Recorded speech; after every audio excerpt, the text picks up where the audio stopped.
नमस्कार मित्रों, अगर आपको मेरी आवाज़ आ रही है तो आप कृपया एक कोई कमेंट करके बताएं, ताकि स्ट्रीम यार्ड पे वो बच्ची कर रही थी गरिमा, तो उसमें बहुत सारी समस्याएं हुई जिसके कारण उनका नेटवर्क सही नहीं चल रहा था।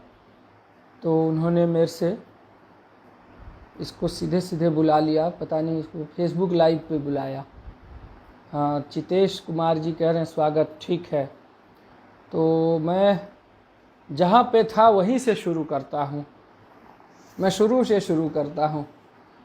तो एक कविता है, उस दिन की प्रतीक्षा में मुरझा जाएंगे सूखे फूल सारे, मुरझा जाएंगे सूखे फूल सारे। मुकुंद मयंक कहै छथिन आवे छे आवे ते आवाज, ठीक। मुरझा जाएंगे सूखे फूल सारे, पानी किसी अनजान लड़की सा बहने लगेगा मेरे भीतर, और ट्रैफिक सिग्नल देंगे पेड़ उस रास्ते के लिए जहां हरियाली अवसाद से निकाल अपने आप खींच लेगी अपना वजूद। बसंत उस वक्त पूरी जवानी में झूम झूम गाएगा मालकोस। भैरवी थाट में दिन के 7वें पहर में पतीले में माँ लगाएगी लेवा। अधन उबलने से पहले, चावल गिरने से पहले, और हम निकलेंगे बाहर होशो हवास में कि हमारे पास, और हम निकलेंगे बाहर होशो हवास में कि हमारे पास कहने सुनने और चल पड़ने का बचेगा विकल्प। उस दिन दिशाओं में गूंजेगी हमारी आवाज़, पहाड़ अपनी सबसे ऊंची चोटी से कविता पढ़ेगा शंखनाद की तरह। उस दिन दिशाओं में गूंजेगी हमारी आवाज़, पहाड़ अपनी सबसे ऊंची चोटी से कविता पढ़ेगा शंखनाद की तरह। अंतरिक्ष की विराट सत्ता में दिन का समूचा प्रकाश, रात का सन्नाटा, बहती हवाओं की फड़फड़ाहट, और हमारा रक्त पेड़ की छाल के नीचे से बहेगा। तब हमारे पास दुनिया बदलने की पूरी ताकत होगी। उस दिन घोषणाओं के बजाय कोई उदास नहीं होगा। उस दिन घोषणाओं के बजाय कोई उदास नहीं होगा। किसी का दिल नहीं टूटेगा, कोई भूखा नहीं होगा। गोदाम में नहीं सड़ेंगे अनाज, कोई हत्या नहीं होगी, न हत्यारा आवारा घूमेगा। उस दिन से हर बच्चों के हाथ में किताब होगी, आँखों में चमक। उस दिन से हर बच्चों के हाथ में किताब होगी, आँखों में चमक। उस दिन से कोई न्यायालय नहीं जाएगा, उस दिन से कोई अस्पताल नहीं जाएगा, न न्यायालय न थाना। उस दिन से हर बच्चों के हाथ में किताब होगी, आँखों में चमक। उस दिन से कोई अस्पताल नहीं जाएगा, न कोई न्यायालय न थाना। तो साथियों, क्या कोई ऐसा दिन हमारे हिस्से में आएगा जहाँ किसी को प्रार्थना न करनी पड़े, अपने अपने वास्ते, अपने अपने ईश्वर के आगे गिड़गिड़ाना न पड़े, अपने अपने वास्ते अपने अपने ईश्वर के आगे गिड़गिड़ाना न पड़े। कुछ प्रतिक्रिया आई है, मैं पढ़ देता हूँ। चितेश कुमार मिश्रा जी कहते हैं, मैं आपको फॉलो करता हूँ, आप मेरी मित्रता स्वीकार करने की कृपा करें। चितेश भाई, हमें भी हर व्यक्ति आप जैसे मित्रों से जुड़ना अच्छा लगता है, पर ये दिक्कत होती है कि सीमा इसकी 5000 है, और हम चाह करके भी कई महत्वपूर्ण लोगों को जोड़ नहीं पाते हैं। तो सॉरी, इसमें मेरी गलती कम और मार्क जुकरबर्ग की ज़्यादा है। उन्हें कहिए 2-3 लाख लोगों को सीमा कर दे, तो इसमें हम आप जैसे जो लोग हैं, सामाजिक लोग, उनको फ़ायदा हो जाएगा। तो बहरहाल मैं 5 कविताएं गिन के पढ़ूंगा। एक तो पढ़ दी मैंने, अब दूसरी कविता मैं सुना रहा हूँ। ये जो कविताएं पढ़ रहा हूँ, ये नई अभी किताब आई है किसी और बहाने से। ये ज्ञानपीठ ने हाल फिलहाल में इसको छापा है और बहुत सुंदर छापा है। बहुत अच्छा प्रोडक्शन के साथ ये किताब अच्छे प्रोडक्शन में आई है। तो मैं उम्मीद करता हूँ कि जो लोग इसको पढ़ना चाहें वो अमेज़ॉन पर उपलब्ध है, फ्लिपकार्ट पर उपलब्ध है और ज्ञानपीठ के अपने वेबसाइट का जो सेल्स है उस पर उपलब्ध है। हर जगह उपलब्ध है। आप देखना चाहें, पढ़ना चाहें तो देख और पढ़ सकते हैं वहाँ से। तो मैं इसी नए संग्रह से ही कुछ 5 चुनिंदा कविताएं आपको पढ़ के फिर आपको ज़्यादा बोर नहीं करूँगा, क्योंकि वो मेरी आदत में नहीं है बोर करना। तो बहरहाल दूसरी कविता, जिसका शीर्षक है बदलती दुनिया का भाष्य। ये किसी साजिश के तहत सिल जाए ज़ुबान, किसी साजिश के तहत सिल जाए ज़ुबान, किसी अपराध के नाम पर कैद हो जाए, किसी अपराध के नाम पर कोई और कैद हो जाए झूठ मूठ में, किसी साजिश के तहत सिल जाए ज़ुबान, किसी अपराध के नाम पर कैद हो जाए कोई और झूठ मूठ में, तो परिवार के लोगों, मित्रों, साथियों, दुश्मनों, किसी भी बात पर रोना मत, किसी भी बात पर रोना मत। यह समय रोती आँखों में लाल मिर्च रगड़ने का है, यह समय रोती आँखों में लाल मिर्च रगड़ने का है, और हत्यारे हाथों से कविता लिखने का यह समय बदलती दुनिया का भाष्य है। और हत्यारे हाथों से कविता लिखने का यह समय बदलती दुनिया का भाष्य है। सूरज के गालों में फेशियल करने, सूरज के गालों में फेशियल करने, ब्लीच करने चंद्रमा को पहुंच चुकी हैं क्रीम कंपनियां। कैद खाने की समूची रात अपने भीतर समेटे बैठी है जनता, कैद खाने की समूची रात अपने भीतर समेटे बैठी है जनता। दिन में दोपहरी में अपने घोंसले में, माचिस के डब्बे जैसे घर में, इधर योजना और नीति पर चल रही है बहस, इधर योजना और नीति पर चल रही है बहस। असली इंडिया या असली मसाला, उधर मांग की लोच समझ नहीं पाई अपनी प्यारी आरबीआई, उधर मांग की लोच समझ नहीं पाई अपनी प्यारी आरबीआई, अपनी प्यारी आरबीआई। चितेश कह रहे हैं हकीकत से रूबरू करती कविता, उम्मीद की किरण बढ़िया। चितेश ने कुछ कहा है, मेरे पेज पर लाइव दर्ज करता हूँ आपकी अनुमति, उस पर तो बाद में बात की जाएगी। तो बहरहाल इन 2 कविताएं इनसे पढ़ी है मैंने।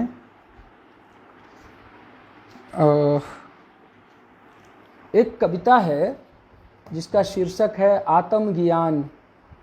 ये कबीर का आत्मज्ञान है, जो हम जैसे लोगों पर जिसका उस आत्मज्ञान का थोड़ा बहुत असर है। यही आत्मज्ञान अपने खून को पानी समझ, विपिन भैया देख रहे हैं, बहुत बहुत स्वागत है भैया। मुकुंद मयंक हमारे पुराने बहुत प्यारे से दोस्त हैं। तो आपका भी स्वागत है। इसका शीर्षक है आत्मज्ञान। अपने खून को पानी समझ, अपने खून को पानी समझ किसी मांद में दुबक कर खुजलाते रहो कांख। भेड़िए, सांप या भूखे शेर के मानिंद किसी जलाशय में, नदी में उतरकर अनंत काल तक जल समाधि में लीन होकर त्याग दो प्राण। हत्या के बाद जमीन पर गिरे खून, मांस और लोथड़े, कटे फल के टुकड़े जैसा महसूस करना है, जिन्हें देखकर आंतरिक तपोबल जागृत होगा। हम अपने कुनबे दड़बे में छिपे लोग जिनकी कोई मांग नहीं है, हम अपने कुनबे दड़बे में छिपे लोग जिनकी कोई मांग नहीं है, एक अमर फल लाने निकले हैं। हम अपने कुनबे दड़बे में छिपे लोग जिनकी कोई मांग नहीं है, एक अमर फल लाने निकले हैं। अगम के पार, निगम के पार, सत्य के पार, असत्य के पार, लोकतंत्र को बैताल की तरह अपने कंधों पर लाद कर, लोकतंत्र को बैताल की तरह अपने कंधों पर लाद कर कथा सुन रहे हैं राजा विक्रम की तरह। लोकतंत्र को बैताल की तरह अपने कंधों पर लाद कर कथा सुन रहे हैं राजा विक्रम की तरह। भयानक चीख का नाम है हमारा समय, भयानक चीख का नाम है हमारा समय। अनगिन सवालों से टकराने से पहले अपने बच्चे को जी भर चूम लिया जाए। तो ये दूसरी कविता थी। तीसरी कविता इसी संग्रह से, हालांकि लाया तो हूँ मैं, दिन बनने के क्रम में भी लेकर बैठा हूँ और भी चीज़ें लेकर बैठा हूँ, पर मुझे ऐसा लगता है कि इसी संग्रह से आज, चूँकि नई किताब से ही कुछ कविताएं पढ़कर आपसे विदा लूँ, क्योंकि दो कविताएं हो गई हैं। तो ये जो कविता है इसका शीर्षक है धरती माता भारत माता। ये भारत माता और धरती माता पर ये कविता है जो मैं आपको सुनाना चाह रहा हूँ।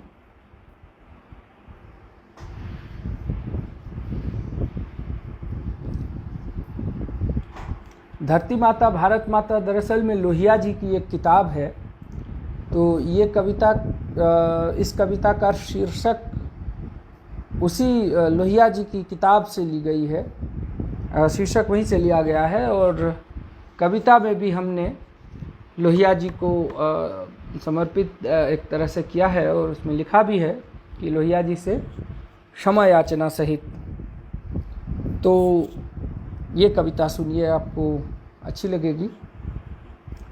धरती माता भारत माता, एक दूसरे को काट कर बढ़ने के बीच मरघट से लाए नरकंकालों के ढेर। लंबी लाइन अस्पताल में, बीमार दम घुटाऊ दिल्ली में, रेडियो टीवी अखबार की बिकी हुई खबरों के बीच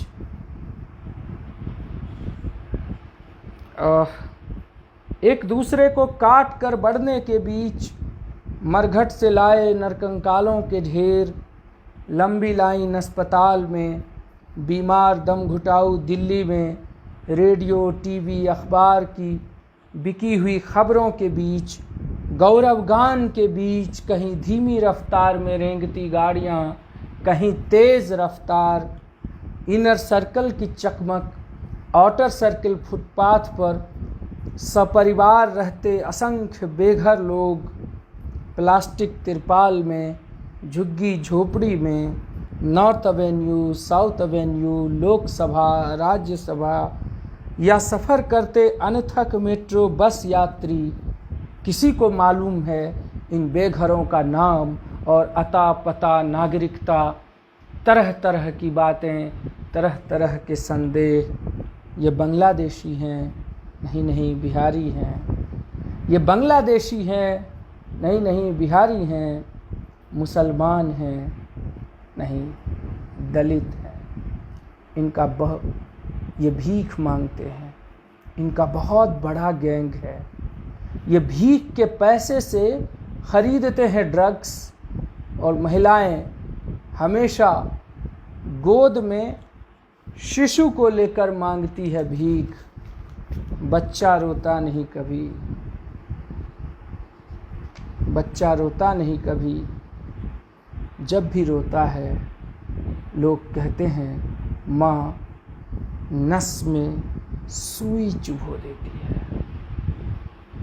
बच्चा रोता नहीं कभी, जब भी रोता है लोग कहते हैं माँ नस में सुई चुभो देती है। कुछ उसी फुटपाथ से सटे ठेके पर दारू बोतल हटाते, बिखरे चखने पर झाड़ू लगाते, इसी फुटपाथ के टूटे नल पर स्नान करती अधखुली महिलाओं के, इसी फुटपाथ के टूटे नल पर स्नान करती महिलाओं के अधखुले अंग देखकर जागता है हमारे भीतर का ऋषि वात्स्यायन और कामाध्यात्म। तब जबकि मेरा देश आर्थिक विकास की नई ऊंचाइयां छू रहा है, तब जबकि मेरा देश आर्थिक विकास की नई ऊंचाइयां छू रहा है, तब जबकि मेरा देश संपूर्ण सांस्कृतिक राष्ट्र बनने की तैयारी में है, तब जबकि मेरा देश हर सच को झूठ और झूठ को सच बनाने में व्यस्त है, तब जबकि मेरा देश राजनेता को भी उम्मीद की निगाह से देखता है, तब जबकि मेरा देश सभ्यता की नई कथा कहेगा। देश के सभ्य नागरिकों, चिपक जाओ टेलीविज़न से कि समूचा दिन दफ्तर से आकर सुकून की तलाश में बदलते रहो चैनल। झूठ सच मिली खबरों के आधार पर बनाते रहो धारणा। उन्मादी हवा की चपेट में तुम भीड़ प्रायोजित हिंसा को सही गलत ठहराते, पर किसानों नौजवानों की आत्महत्या का मूल कारण तक नहीं जानते। मित्रों सभासदों मंत्रियों, बहुत अंतर है आरबीआई गवर्नर और अरुणाभ सौरभ के भारत में, क्योंकि बहुत अंतर है देश और देश में नागरिक सभ्यता की मांग है कि सिल दिए जाएं बोलने वाले होठ। नागरिक सभ्यता की मांग है कि सिल दिए जाएं बोलने वाले होठ। लड़कियों, मेरे देश की लड़कियों, हर अनहोनी से पहले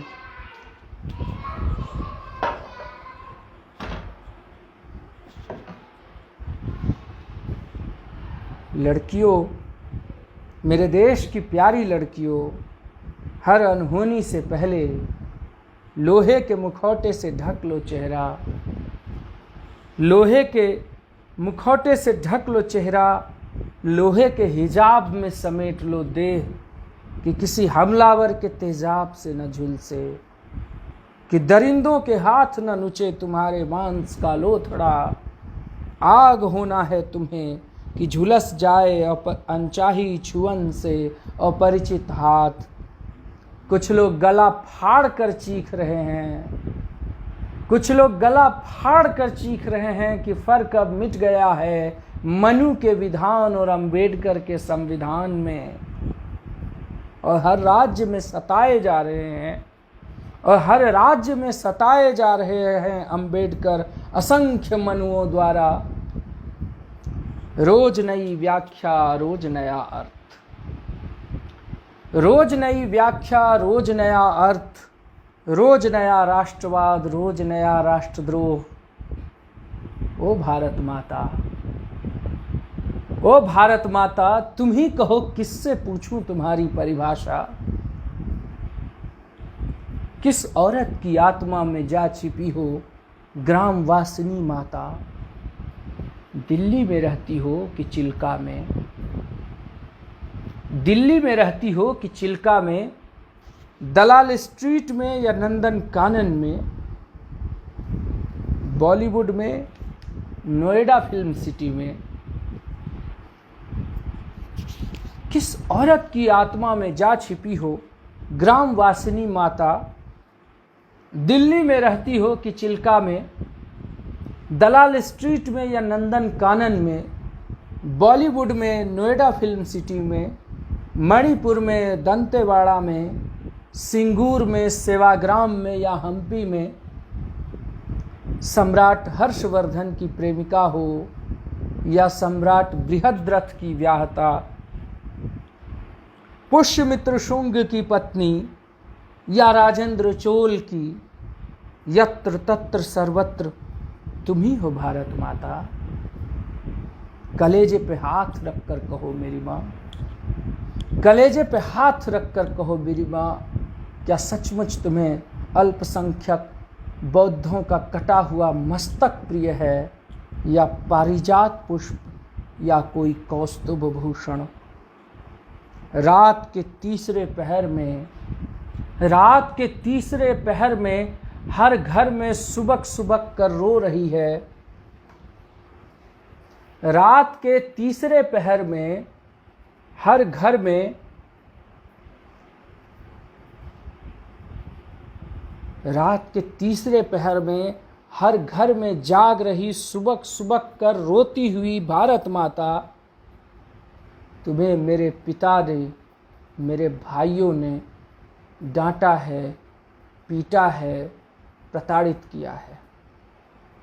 कवि कलाकार चिंतक मारे जा रहे, कलाहीन होकर आर्तनाद करती हुई, लुटी पिटी बिखरी धरती माता, मेरी माँ आओ, मेरी माँ आओ, मंदिरों की भित्तियों, गवाक्षों, गर्भगुहाओं से बाहर आ जाओ। कि सेवालाल के घर दिवाली की मिठाई, कि सेवालाल के घर दिवाली की मिठाई और जाहिद के घर ईद की सेवैयां ठंडी हो रही है। आओ कि रमरतिया की थाली में भात बनकर छा जाओ, आओ कि रमरतिया की थाली में भात बनकर छा जाओ, परबतिया की दाल पर तड़का लगा जाओ।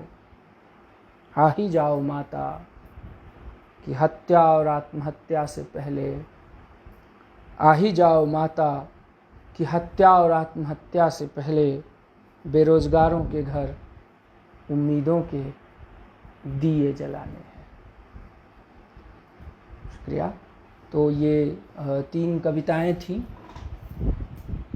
इसके अलावा एक कविता पढ़ता हूँ, लाल किला के इर्द गिर्द। ये पहले संग्रह दिन बनने के क्रम में से सुना रहा हूँ। अक्सर लाल किला जाता हूँ हफ्ते में एक रोज, अक्सर लाल किला जाता हूँ हफ्ते में एक रोज, एक वह भी है जो आती है वहाँ, जिसे देखते ही बढ़ जाती है कुछ उत्सुकताएं, जिज्ञासाएं और न जाने कितने शब्द, कि झटके में पूछ सकूं उसका नाम और अता पता। उसकी शक्ल सूरत गवाही देती है कि वो कश्मीर की है, उसी कश्मीर की जिसे लाल किला का बादशाह कभी कहता था जन्नत, उसी कश्मीर की जिसे लाल किला का बादशाह कभी कहता था जन्नत। लाल किला के इर्द गिर्द बहुत कुछ है, पर मुझे दिखता है सिर्फ वह किला और वो लड़की जिसके अंदर इतिहास ही इतिहास है। वैसे लाल किला भी दैहिक शोषण का शिकार है, वैसे लाल किला भी दैहिक शोषण का शिकार है। साल में एक आध बार दुल्हन की तरह सजाकर देश के राजा द्वारा, फिर घोषणाओं के भ्रूण को किले के गर्भ में मार दिया जाता है। क्या सुरक्षित है यहाँ? लाल किला, कश्मीर, इतिहास, घोषणाएं या लड़कियाँ? क्या सुरक्षित है यहाँ? लाल किला, कश्मीर, इतिहास, घोषणाएं या लड़कियाँ।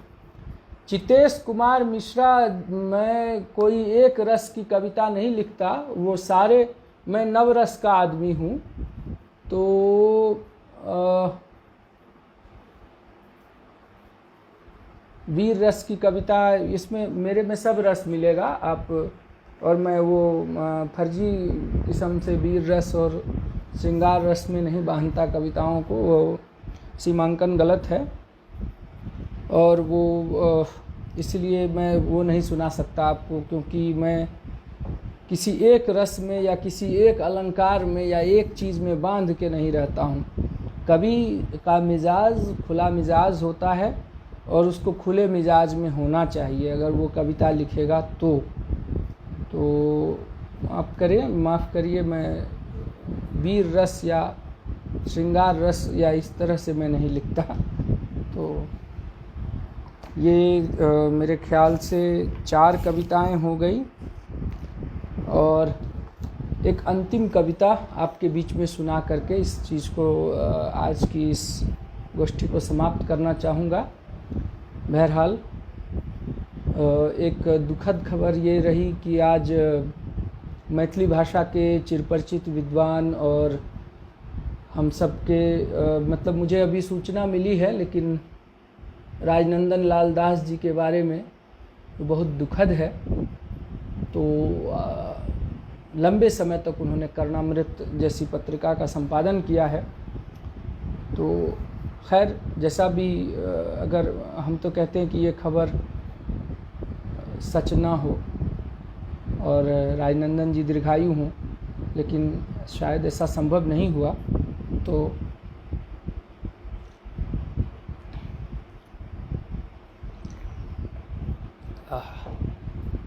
ये आपको मैं आखिरी कविता सुनाता हूँ, जो आप सब लोग जहाँ के हैं, जिस परिवेश के हैं, उसी परिवेश की कविता है। और ये कविता एक सिनेमा घर के बारे में है, जिसका शीर्षक है मीरा टॉकीज़। और मीरा टॉकीज़ सहरसा का एक प्रसिद्ध सिनेमा घर है। हम सब लोगों की के भीतर की जो नॉस्टैल्जिया है वो वहीं से जवान होती है। हालांकि इस कविता में आपको नॉस्टैल्जिया जैसा कुछ नहीं लगेगा। इसका शीर्षक है मीरा टॉकीज़।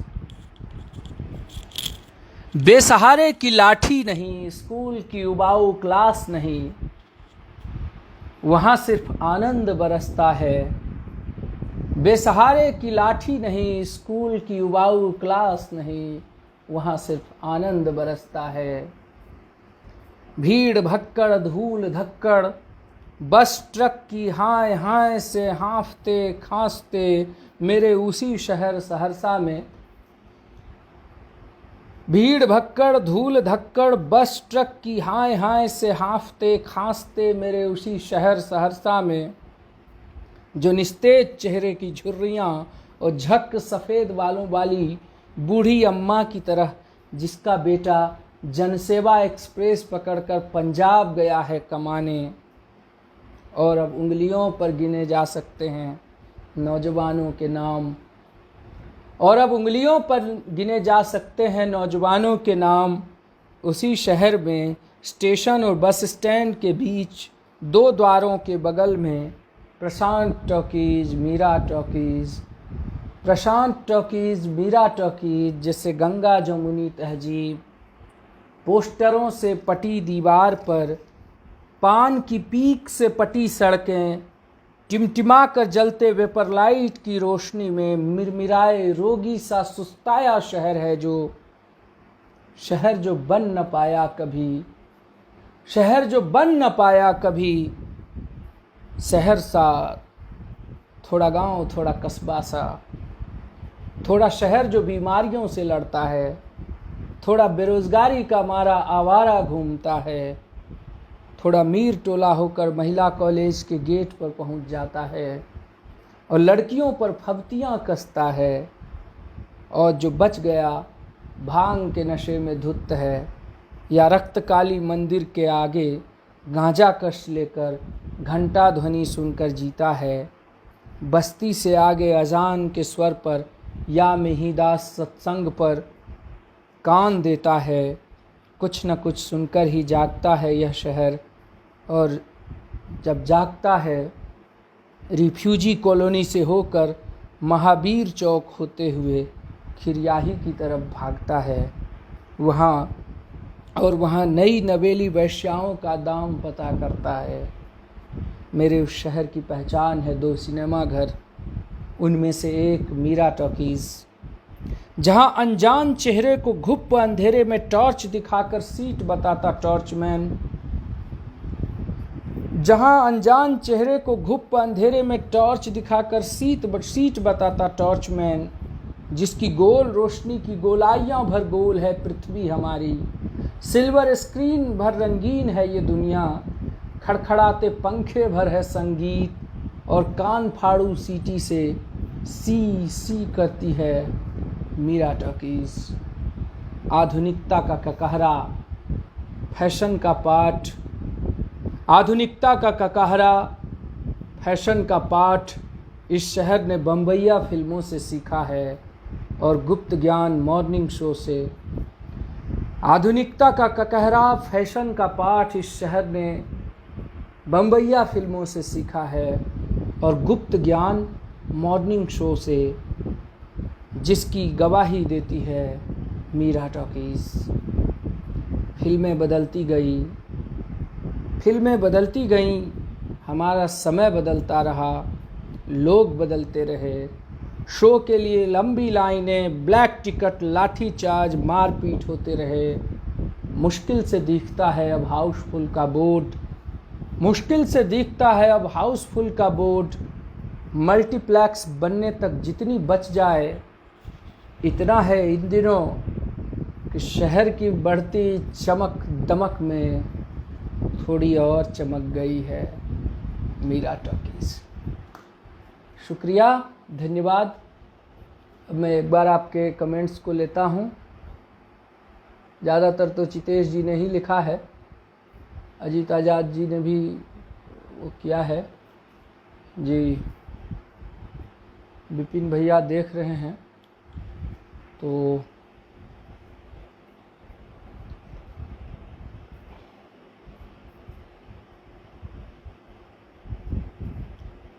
ठीक है। तो मेरा ख्याल है कि आज की इस छोटी सी ऑनलाइन गोष्ठी को यहीं संपन्न करते हैं। गरिमा बच्ची ने बहुत मेहनत किया और वो आज अस्वस्थ होने के बावजूद, सीटी स्कैन होने के बावजूद वो अपना प्रयास नहीं छोड़ती है। तो हम सब लोगों को, जो भी उधर रह रहे हैं या वहाँ से बाहर हैं, ऐसी स्थितियों में खड़ा होना लाजमी है उसके साथ। तो वो लड़े, संघर्ष करे। हम सब लोग लड़ाकू लोग हैं, संघर्ष करने वाले हैं। तो हम सब लोग लड़ें और अपनी ज़िंदगी में जो ज़िंदगी की जंग है उसको हर परिस्थिति में लड़कर, जीत कर और अपना झंडा बुलंद करें। इन्हीं शब्दों के साथ आप सब लोगों ने हमें सुना, हमें समय दिया, गंभीरतापूर्वक सुना, उसके लिए आप सबका धन्यवाद, बहुत बहुत धन्यवाद, शुक्रिया।